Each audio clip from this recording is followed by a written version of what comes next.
नमस्ते दोस्तों, मैं हूं नरेंद्र। आप सभी का स्वागत है मेरी नई वीडियो में। उम्मीद करता हूं आप लोग एकदम बढ़िया होंगे और आपकी तैयारी बहुत अच्छी चल रही होगी। तो आज हम पढ़ेंगे एचटीएमएल लिस्ट के बारे में कि एचटीएमएल लिस्ट क्या होती है और इसके कितने टाइप्स होते हैं। ठीक है, तो ये छोटा सा एक टॉपिक है, इससे सीधा VS कोड पे चलते हैं और वहीं पे प्रैक्टिस करके देखेंगे। सबसे पहले क्या करेंगे, यहाँ पे एक फोल्डर बनाएंगे 03 HTML लिस्ट। HTML लिस्ट का एक फोल्डर बना रही है, इसके अंदर क्या करेंगे, फाइल बनाएंगे अब index.html। यहाँ पे अपना बॉयलरप्लेट कोड जनरेट करेंगे।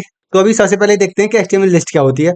ठीक है, सपोज हमारे पास कोई एक डेटा है जो रिलेटेड डेटा है, उस डेटा को हमें एक साथ ग्रुप कराना है, तो उसके लिए हम यूज करते हैं लिस्ट। हमारे पास है ना एचटीएमएल में तीन टाइप की लिस्ट होती है, या तो लिस्ट हमारी ऑर्डर लिस्ट हो सकती है, अनऑर्डर लिस्ट हो सकती है, या फिर हमारी डेफिनेशन लिस्ट हो सकती है। तो सबसे पहले हम पढ़ेंगे अनऑर्डर लिस्ट के बारे में। तो यहाँ पे क्या करेंगे, कमेंट में लिख देंगे यहाँ पे अनऑर्डर लिस्ट। तो अनऑर्डर लिस्ट का यूज करने के लिए हमारे पास एक टैग होता है यूएल। ठीक है, इसका मतलब हो गया अनऑर्डर लिस्ट। इसके अंदर हम अपनी लिस्ट क्रिएट कर सकते हैं।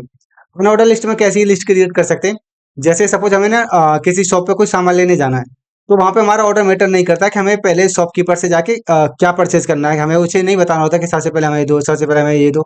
हमें उस टाइम पे जो याद आ रहा होता है, या फिर हम पहले से एक लिस्ट बना के लेके गए होते हैं, वो हम उसे बता देते हैं ये चीज हमें चाहिए। सपोज हम शॉप पे गए और शॉपकीपर को बताते हैं कि हमें क्या क्या चाहिए। जैसे हमें चाहिए मिल्क चाहिए, और यहाँ पे क्या कर सकते हैं, शुगर ले लेते हैं, कुछ स्टेशनरी, और यहाँ पे कोई अदर आइटम्स यहाँ पे लिख देते हैं, अदर आइटम्स। अब देखते हैं हमारी यूआई पे यहाँ पे क्या आएगा। ठीक है, तो अभी क्या करते हैं, इस एचटीएमएल कोड को रन करते हैं। रन करने के लिए क्या करते हैं, यहाँ पे गो लाइव का एक ऑप्शन होता है, उस पर आते हैं। ये देखो यहाँ पे ना पहले से ही चल रहा है, तो क्या करते हैं, इसको ना यहाँ पे सर्वर को क्लोज करते हैं और इसको दोबारा से रिस्टार्ट करेंगे। यहाँ पे करते हैं गो लाइव, और हमारा यूआई पे कुछ कुछ डेटा आ गया। अब देखो ये लिस्ट बन के आई है। यहाँ पे जैसे जैसे हमने लिखा था वो सेम डेटा यहाँ पे हमारा आ गया है। हमें मिल्क चाहिए, शुगर चाहिए, स्टेशनरी चाहिए, और जो भी आइटम थे हमें वो सब यहाँ पे परचेज कर लेंगे। ठीक है, ये तो होती है हमारी अनऑर्डर लिस्ट। अब बात करते हैं ऑर्डर लिस्ट के बारे में। ठीक है, तो फिर अभी पढ़ते हैं ऑर्डर लिस्ट के बारे में। ऑर्डर लिस्ट, ऑर्डर लिस्ट कैसी होती है। ऑर्डर लिस्ट देखो एक ऐसी लिस्ट होती है जहाँ पे ना हमारा ऑर्डर मैटर करता है।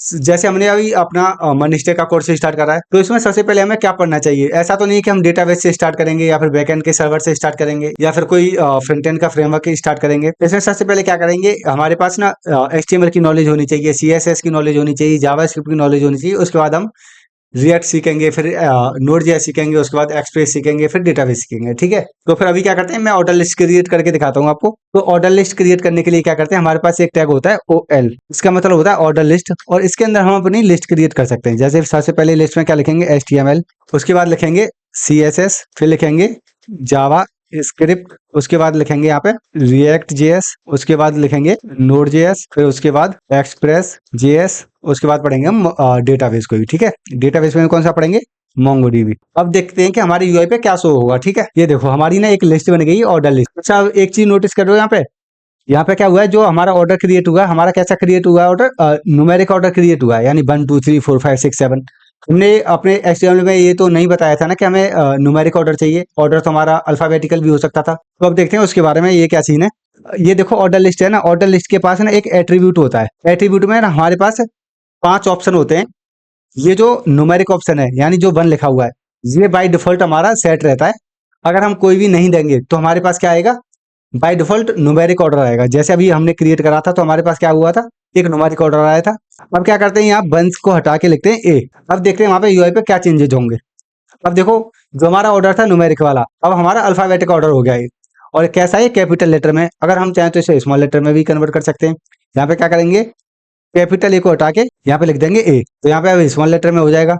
अगर हम चाहते हैं रोमन नंबर में लिखना, तो यहाँ पे क्या करेंगे, कैपिटल आई से लिखेंगे, और यहाँ पे क्या हो गया, ये रोमन नंबर में आ गए। अगर हमें ये रोमन नंबर लोअर केस में चाहिए, तो उसके लिए क्या करेंगे, यहाँ पे कैपिटल आई को स्मॉल आई में चेंज कर देंगे, और यहाँ पे लोअर केस में आ जाएंगे रोमन नंबर। हमारी 2 टाइप की लिस्ट हो गई, अनऑर्डर लिस्ट और ऑर्डर लिस्ट। अब आते हैं हमारी तीसरी टाइप की लिस्ट पे, जिसे बोलते हैं हम डेफिनेशन लिस्ट। डेफिनेशन, तो उसके लिए क्या करेंगे, हमारे पास टैग होता है DL। इसका मतलब होता है डेफिनेशन लिस्ट। इसके पास ना 2 टैग होते हैं, वो हमेशा पेयर में यूज होंगे। एक तो होगा हमारा डेफिनेशन टर्म, हमें कौन सी किस टर्म को डिफाइन करना है। एक दूसरा होता है डेफिनेशन का डिस्क्रिप्शन। उस डेफिनेशन का डिस्क्रिप्शन क्या है, सपोज जैसे हम लिखते हैं HTML, तो HTML की डेफिनेशन हम लिख सकते हैं, this is standard markup language, standard markup language for creating web pages. अब देखते हैं ये हमारा कैसा शो हो रहा होगा यूआई पे। यूआई पे आते हैं, अब देखो एक HTML यहाँ पे हमारी टर्म दे रखी है, और उसको हमने यहाँ पे डिफाइन कर रखा है। ये हमारी तीसरी लिस्ट होगी, डेफिनेशन लिस्ट। तो हमारी HTML लिस्ट में ना 3 टाइप की लिस्ट होती है, वो मैंने आपके साथ डिस्कस कर ली है। और ज्यादातर हम जो यूज करेंगे अनऑर्डर लिस्ट को यूज कर रहे होंगे प्रोजेक्ट के टाइम पे। तो आज की वीडियो में तो बस इतना ही था। कल की वीडियो में हम पढ़ेंगे लिंक्स के बारे में, ठीक है। तो फिर मिलते हैं अगली वीडियो में, तब तक के लिए राधे राधे।